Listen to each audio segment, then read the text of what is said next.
Welcome to the Unmuted Podcast. My name is Jeff Waldman, host of the podcast and then also founder of Scale HR. So as you all know, we have relaunched this podcast about 2 months ago. We've been dropping new episodes on a weekly basis for the past 2 months or so. And of course, all of our topics are connected to HR, talent, HR tech. And the episodes live on our YouTube channel and our website at GoScaleHR.com. So as I always say, this is a great topic that we're going to focus on, today. Yes, every single episode topic is a good one, but this one here, we have called it Bridging the Gap, Disability, Advocacy, and Activism, and why it's important to HR. So there's a lot there, and this was an interesting topic that didn't come naturally for me in terms of understanding it, which is why we have a podcast guest, Marco, and I'm going to bring him in shortly. But I just want to make just a couple of points just to frame our conversation and our thinking on this. And as you know, I am going to be running my first ever Rethinking Disabilities event in Toronto, November 30th. And it's going to be a fantastic event that's focused on, the HR community. But as many of you have heard me talk about, there's over 1 billion people on this planet who have a disability. And then in Canada, it's about 6 million people, or about 20% of our population. And, the cool thing is that globally, we actually represent an $8 trillion per year of disposable income. So think about that in the business context, right? So we have a lot of money that we are earning that we can spend on, various things. And so, from a pure business standpoint, it's really smart that, organization, company build really accessible products and services for this population. And I also wanted to talk about diversity and inclusion efforts.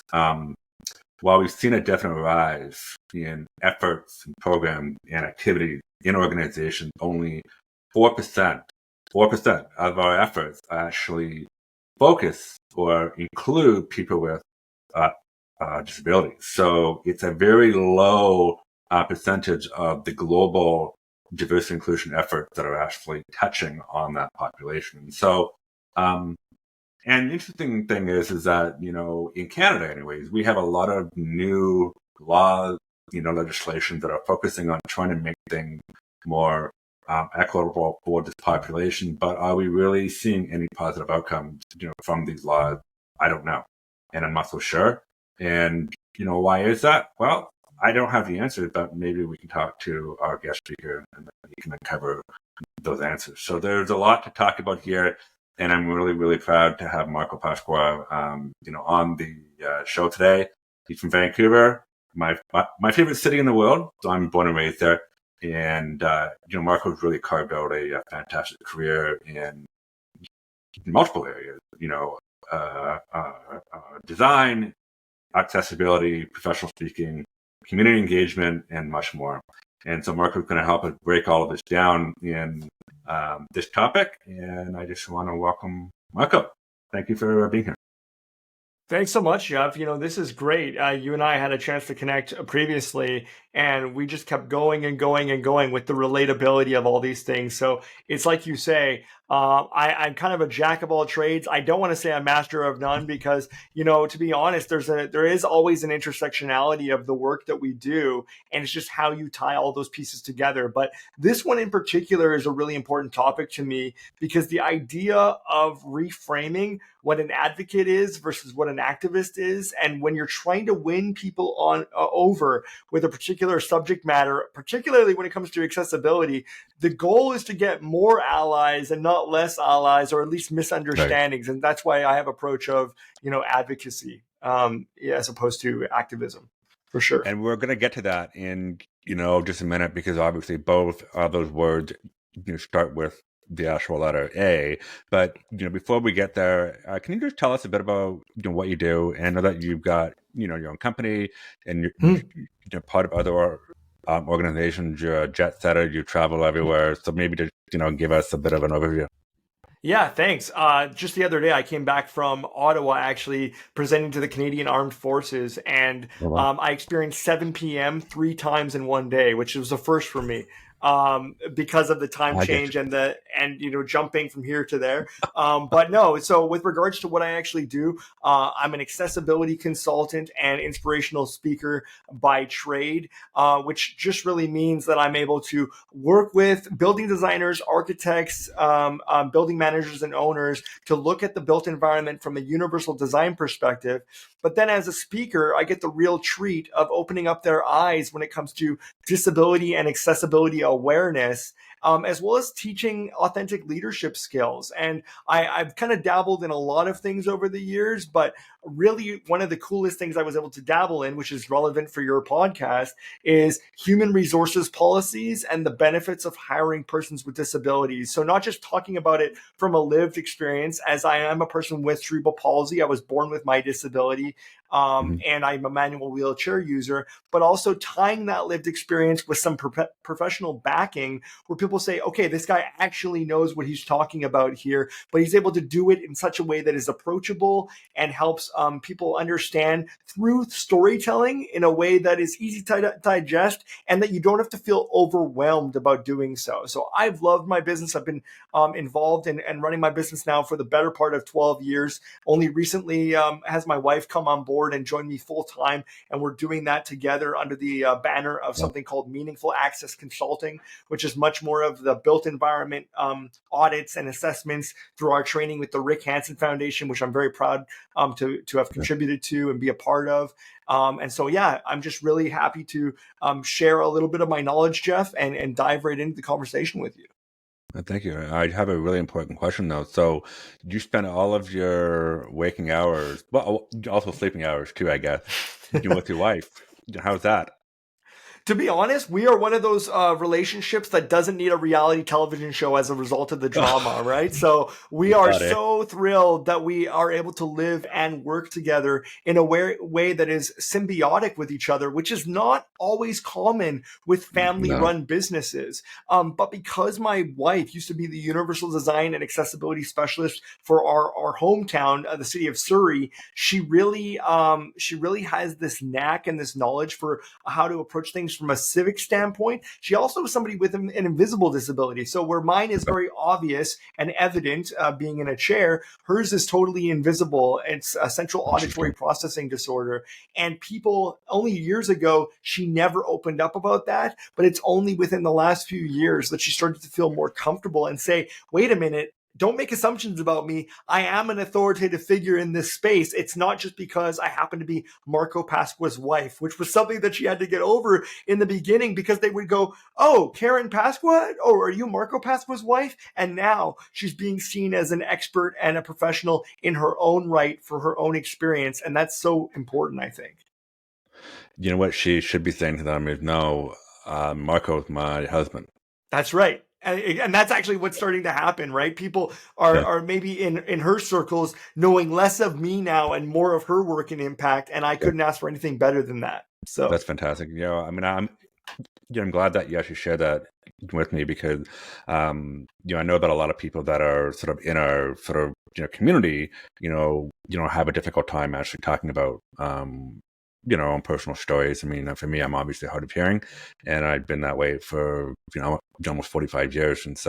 And I did do some public speaking. I did tell people about it, but I would probably say in my last 10 years, it's been more comfortable, for me to do so, all in the name of, and it's just a mindset shift, really. I mean, it's really, being okay with sharing your story with the mindset that you're actually educating instead of helping people help you. So I give her lots of kudos.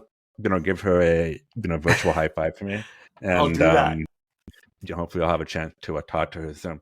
Okay, so let's get on to the topic here. So we talked. So when we started chatting a few weeks ago, you talked about this idea of activism versus advocacy within the context of people with disabilities. So what do those two things mean to you? And then what are their differences? Yeah, so absolutely. Well, advocacy and activism certainly have their place in society. However, I would say that activism as a whole is something that is a little bit sharper and does have ways of accomplishing goals, but you may not necessarily win over friends by doing it in this way. And I find that a lot of activists, they'll certainly say and they'll reprimand people for the things that they feel they have done wrong, but in many cases, those activists don't actually come to the table with any form of solution. They just say, here's how Okay. you've done me wrong, and you need to fix it. But fix it how, right? Whereas an approach from an advocate, at least in my perspective, is somebody that comes to somebody with a problem, but they already have some active solutions in mind as to how they can support the conversation.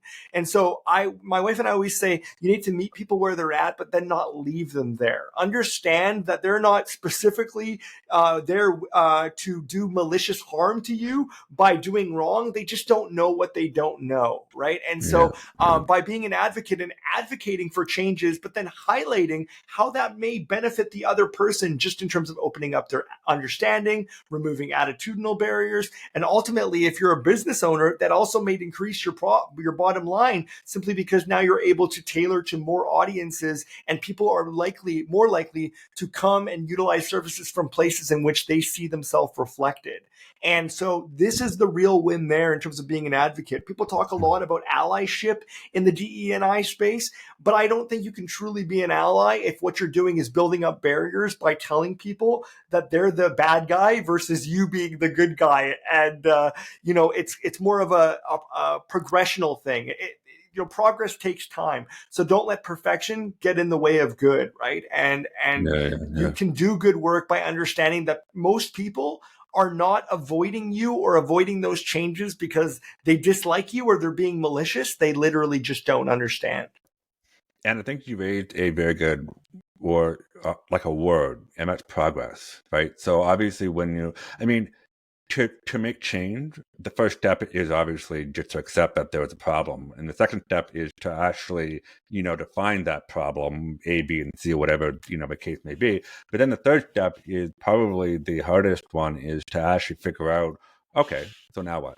Yeah, how do we change this or fix this or make it better? And so that's really where you're not going to boil, the ocean overnight. So change takes time, and if you can make progress towards that, then I think you're onto something. But you raised a good point about advocacy is that it's about progress, solutions, and while Yep. the activists do play a very good role, I mean, I'm very similar that way. Where with the hard of hearing community, it was always about activism, and I never Yeah. really aligned to that ever, even when I was a kid. I'm like, but I'm building my skills so that I can actually be successful in this world that is supposed to be against me. And so if I spend all my time activating, then I'm not spending any time building up my own skill set so I can actually cope and do these things. So, um, did you want to just add to that? Or Yeah, no, I just wanted to say that I think they do both have their place because the sharpness of the activists actually wakes the audience up, and I think yeah, it's that that's the true. advocates then, once they're woken up to the wrongdoings or potentially the gaps, then I think it's the advocates not to hold somebody's hand, but honestly to support them in leading them down the pathway where we're all going to be the most successful. It's like understanding that by you supporting them to find what true success looks like in that market by being more inclusive, that ultimately they'll become more successful as well. So it's not just a Okay. win for the disability community, it's actually a win for everybody. So you talked about that, and that segues into my next question, actually, because obviously we're talking about HR and business, and you did mention that obviously businesses will be better off, um, but why should HR care about this? So advocacy, activism, why should they even care? Well, so I mean, it's a real simple thing. And I mean outside of litigation, right? Like people Sure. are, especially in the States, they're always concerned that somebody's around the corner ready to sue them. And they're probably not wrong, especially in some markets. But further to that, if you truly want to create an inclusive culture in your workplace, then you have to be about the things. You can't just have a diversity and inclusion statement and then dust your hands off and say, we're done now. It's on our website. Your literature is only half of the conversation. It's through your actions that actually showcase to people that you're the right place to shop from. And people are using the power of the dollar very, very distinctly now, because things are so tight in terms of budgeting, in terms of people's incomes and things. They have the luxury of being more choosy about who they choose to work with.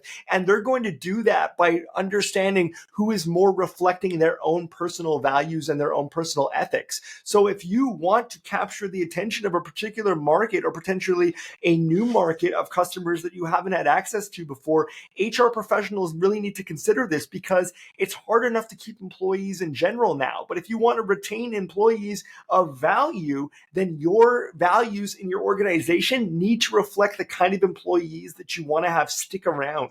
And you're not going to have that simply by making policies, putting them away till they get dusty and hoping for the best. You actually have to live and breathe those things every day. And that's not just HR, that's also the senior leaders at that organization. Yeah, truly. And it's about, walking the talk, right? I mean, it's pretty simple and straightforward. And so you talk a bit about that. Are there any examples that you know of organizations that you would look to that, can provide a really good example of walking the talk, really having a positive impact on the workplace? 100%. So here in British Columbia, I had the pleasure a couple of years ago, back in 2017, to be one of only 2 consultants at the time for this group called the President's Group. And that's a group of 25 change-driven BC business leaders that are working towards more inclusive workspaces. And these organizations, they act as almost like a board of directors. The people who are on this group, they're volunteering their time, or essentially they're being paid by their existing organization. And this is, if you go to accessibleemployers.ca, that's the organizations that are part of this steering committee, but they also have a group extended to this called the Community of Accessible Employers. And that's any organization that's anywhere along their inclusion journey, but is at least open to the conversation. So they might just be getting started in terms of their inclusive hiring practices, but they know that they want to go to that core group of accessible employers for advice, for insights, for going to webinars, to go to lunch and learns, to really gain from those insights. And my job, I was tasked with the other consultant to create resources that anybody could use, both here in British Columbia, but across the country, that were easy to digest, 1 to 5 page PDFs that any organization could download for free and really look and understand retention strategies, recruitment policy best practices, everything from who are some disability service organizations that groups could work with. Some of the top players at the time that I worked with were the Vancouver Airport in terms of accessibility and inclusion, really, really good. Van City Credit Union, even a small mom and pop pie shop called Gabby and Jules out of another neighborhood here called Port Moody, that makes some of the best pies in the world. And that was started off the back of the owner's daughter, Juliana, being on the autism spectrum, and her mother, who co-founded the organization with her husband, Lisa Beecroft. She was trying to find spaces where her daughter eventually, when she would enter the workforce, would feel welcome and included, and she wasn't seeing it as much. And so she thought, why not build these strategies right into our pie shop and being more inclusive? And they have many individuals who not only identify with disabilities, but also are on the autism spectrum. And it's about unlocking those skill sets and not seeing the disability as a disadvantage, but actually looking at it as a tool for success, because we see the world differently and we have different perspectives 100%. to bring. Yeah. So we're going to get those links to all of those, great, organizations that, you just mentioned. But so as I mentioned in my opening, people with disabilities are not really represented in, diversity and inclusion efforts, nowadays. I mean, so what would you suggest that HR can do to boost inclusion in that group? I mean, absolutely. It's sort of a loaded question, because I mean, you could start at any given category. You only have 20 seconds. 20 seconds. Okay, boom. No. I'm just kidding. I'm just kidding. Yeah, no. If you have the opportunity, regardless of your size, your organization, canvas the community. Go to people with lived experience to have working groups that you can work with. So if you are building out a new program or service and you want to make sure that it reflects a certain demographic of individuals, actually talk to that demographic of individuals. Go figure. It seems like a no-brainer, but people forget to do that, right? There's a sort of term that we use in the disability community, Jeff, you've probably heard of, nothing about us without us. And it's so true in terms of if you're going to be talking about disability, if you're going to be talking about inclusion and equity strategies, go to the groups that you are talking about who you are saying are being marginalized and actually get their insights on how to make those improvements. They're going to be the experts on how best to support them with any given strategy that you're trying to put in place. Instead of playing this guessing game where you're like, well, I watched a lot of TED Talks and I watched a lot of YouTubes and I feel like I got this nailed down now. No, go to people Right. who've successfully done it, as well as go to those organizations who are working on those strategies and they're proving to be successful. Everybody has the opportunity to say, listen, can I have a discovery meeting with you and have maybe like a quick coffee to see how you've done it? Even if this is an active competitor in your market, everybody is flattered by the conversation of mentorship. 100%. And so I can't see anybody saying, I don't have at least 5 minutes. Even the busiest person ever will have at least 5 minutes to have a conversation. Absolutely. And I think, one concept that I've seen that's come up a bit recently is this idea of uh, uh, listening groups. Mm-hmm. So what that is the organizations actually inviting people from the public, the employees, suppliers, vendors, whatever, from that target group, and actually inviting them in and sort of asking them a question, right? And asking them questions. And of course, not everybody is comfortable talking about, Of course not. No. disabilities. So I'm going to have to be like an opt-in thing and, invitation thing, but not just forcing someone to do it. But that's something that's come up a lot now is that organizations are starting to create these sort of, listening groups, which is actually pretty interesting. And so I'm actually working with one organization right now on that. And it's a brand new concept for me, but it makes a lot of sense. So you talked a bit about some websites and some organizations that have some really good tools and resources. So of course HR professional, a lot of them don't know what they don't know, and a lot of them don't know knowingly or unknowingly know or have never worked with anyone that has any kind of a disability. So um, can you direct them to any tools or resources of support to help them engage in, like advocacy and activism efforts? Yeah, I would say first and foremost, if you are doing a new renovation or project or even service delivery plan, do you have an accessibility professional that you can call on as a contractor or a consultant who can actually take a deeper dive with you? I think that there's this misnomer out there that we automatically have to become the experts of spaces we have no experience in because we've been tasked with a certain job or duty. No, please know that there are disability service professionals out there who are ready and eager to come work with you on the project and building those into your RFPs, your request for proposal process of actually the successful proponent will also have an experience and background in accessibility, not necessarily lived experience, because I'm not referring to affirmative action. Like I don't Right. believe in that. I feel like it's always the right person for the right role. And if we're talking about true inclusion, the second that you start to build in affirmative action policies, you're actually being exclusionatory, not inclusionatory. 100%. Right. And so it's so interesting because it's a difficult balance to play there. And then the second piece is so many people have already put in the footwork to create resources around building accessible websites, building really inclusive recruitment policies.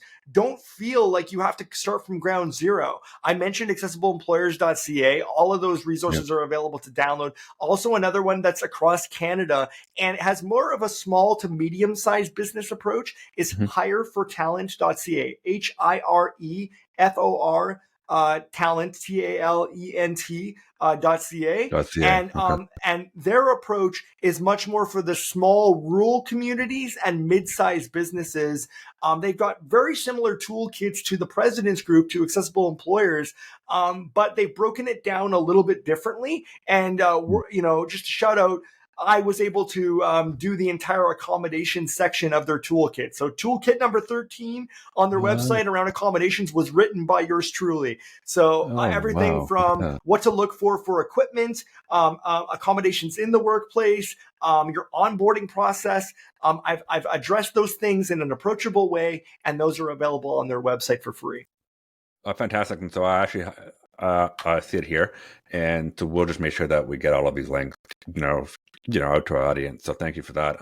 No worries. And I just want to shift gears just a bit, and we talked about this, a few weeks ago about this virtual, hybrid, working world, right? Obviously, I mean, for me, it's been a godsend for me, because obviously being hard of hearing and the technology obviously changed so much, since I started working, 20 plus years ago. So, so does this virtual and hybrid work environment that we're in change anything? If so, what are those changes, and how can we solve them? Yeah, so it only changes everything, right?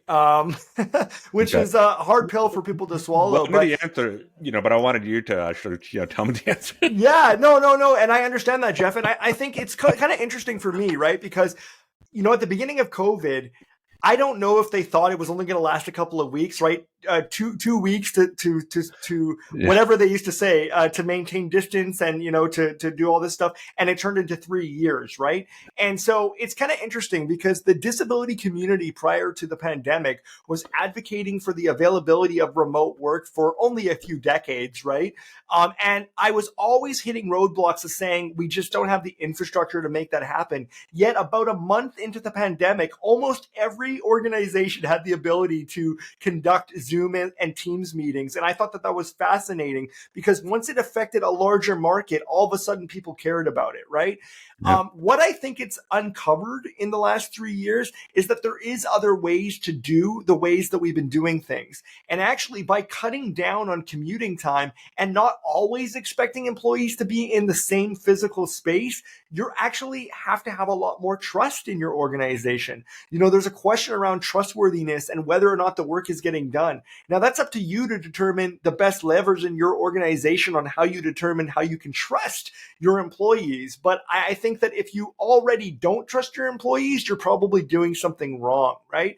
And so I think, for me, what is been the most uncovering thing about this new technology, not so new, but new, is yes, there are benefits to doing things remotely, but I'm always going to be a fan of the in-person meetings, particularly when it comes to team building events. And so those who are advocating for remote work full time, I'm not necessarily on board with that. I think that there needs to be an opportunity, even if you live far away, for every once in a while, whether it's once a month or even once every 3 months, you get flown into your organization, or you somehow find transportation to your organization, facilitated by your employer, of course, to make sure that you can physically make those connections with your other coworkers. And the reason why that matters is that energy exchange that it takes place in person is vastly different than that from any form of telecommunication. And so, although we're able to cut down on commute time and obviously get a return on our investment in terms of people not necessarily stealing time as much from taking so many breaks at work and things like this, there's a real opportunity there, though, for you to learn that those accommodations that somebody might need in the office may not necessarily be as much of a need if you allow them to work from their own comfortable space where they already have those needs being addressed. So there's kind of a pro and con on both sides, but I would say that there's a benefit to living in a hybrid world and having that hybrid approach to how we do these things. And I think the key word for me is the flexibility, because, ultimately, all of us are different. I mean, both you and I, Marco, are in the same community, obviously, but my disability is obviously quite different than yours. And then what you need is very different than me, obviously. Yeah. And so, like, also going to the pool of that person because they're the expert on themselves, Jeff. So Right. it's not like, I'm hiring a person with disability. Here we go. Here's this massive laundry list of accommodations. That is such a weird assumption because just because somebody has become, vulnerable enough to tell you and disclose their disability doesn't mean they're going to cost your organization more money. It just comes down to that adaptability you spoke about, the flexibility of instead of starting them at 9 a.m., maybe they have anxiety or maybe they have appointments they need to go to and they need to start at 10 or 11 a.m. Do you have the flexibility in your workforce to do that? Can you provide things like task lighting or simple changes that they can do to their software in order to accommodate to their disability? And in many cases, these things don't cost a lot of money, but the return that you get in terms of financial increase in your organization can be tenfold as a result of making simple changes. So many years ago, I did some research for a talk, that I did on actual accommodations and the cost of them, and doing what I uncovered. Now, this is going back 10, 12 years ago, and Yeah. I uncovered that the average cost of a workplace accommodation is $500 Canadian. That's it. Yeah. But that was a decade ago. So now, obviously with software being there's more of it, and it's lower cost to build, lower cost to purchase, and it's better outcome.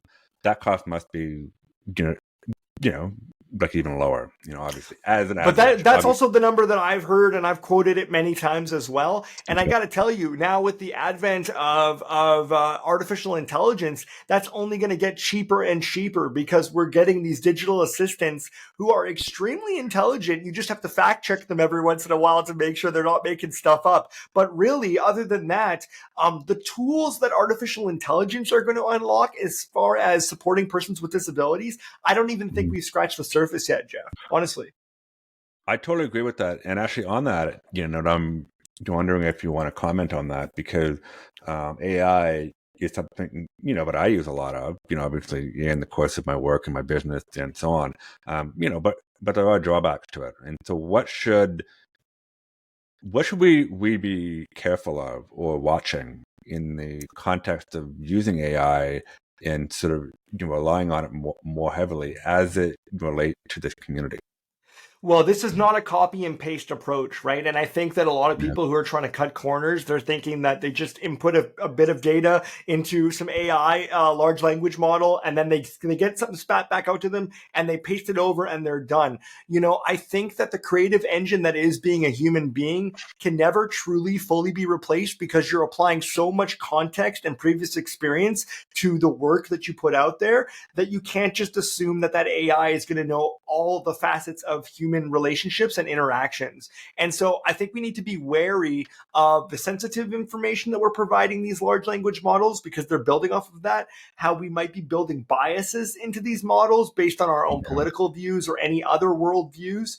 And understand that there needs to be a clear approach. And I do agree with a lot of the tech experts. We do need to have AI guardrails up to a certain degree, because once you let Pandora's box open, and we can clearly see that already, there's already instances where, people are saying, well, my AI chatbot told me that I could do this, this, and this to create a very dangerous weapon or this and that. And that wasn't me. That was my AI chatbot, right? So I think we need to be very careful about the information that we put out there, but also understand that this is an assistive tool. The amount of times, Jeff, now when I've been prepping for a presentation and I've already told my chatbot a lot about me and knows about my website and knows about my background, and I can just ask it a question of like, how would you do this differently? My topic when I talk about creatively utilizing your best energy, how would you frame this for an audience such as HR professionals? And I can ask a question like that. And because it knows my background,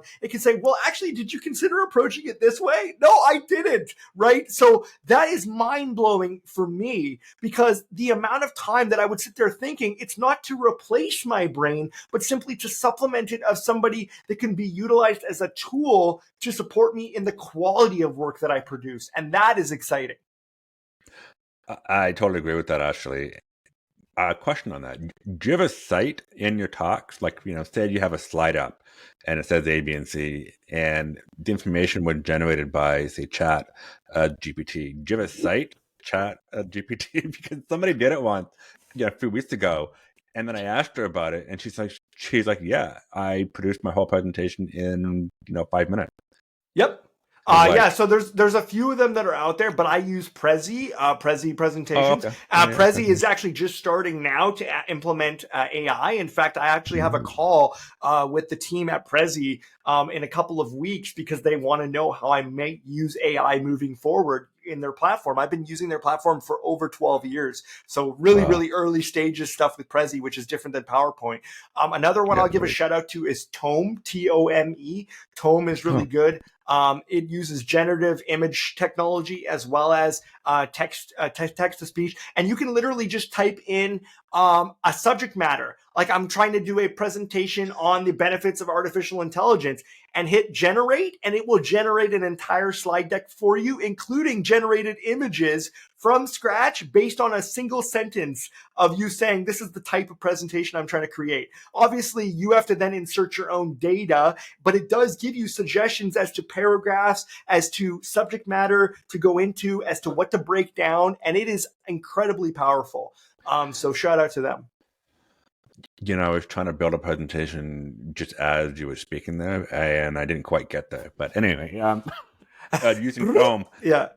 almost close. But thank you for that. Okay, so just getting back to our topic, Yeah. advocacy, activism in the workplace, HR. If our viewers can learn just one thing that you've talked about today, what would that be? That one thing.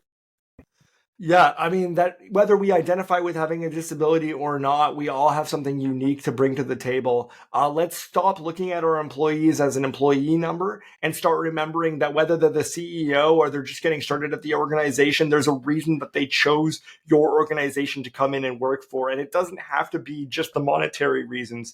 It can be because they're looking for a place that really truly reflects who they are as a person. They want to contribute to something better. They want to help you with your long-term vision and goals as an organization. And the only way that you're going to get them to unlock those talents and skills is by having them know that there's a real open door policy at your organization, that you want them to bring new and fresh ideas, that just because it's the way that it's been done up to this point doesn't necessarily mean that it's the right way to do it. And I think really, if I could use a term that I know you'll be familiar with, Jeff, it's be a critical thinker. Right? Don't just take something because of the information that someone is, spat out to you and say, well, that's just fact. No, critically think about how you can truly make an impact within your organization. Don't just utilize one person at work. Check multiple sources, check multiple people, really understand how their insights for how long they've been at the organization, whether it was 5 years, 10 years, or just getting started, how that might help the trajectory of where you ultimately want to go within your career path. And let that be the guide. Because again, people are going to know for themselves how to best tailor to themselves. And so we're only going to be able to build in better strategies by looking at how other people are building a better mousetrap, right? If that makes sense. Thank you, Michael. I really appreciate all of that. I mean, and, obviously great, talking to you. And I just want to thank you for being here today. We will get all of those links and platform, website, tool, tips, that are out there.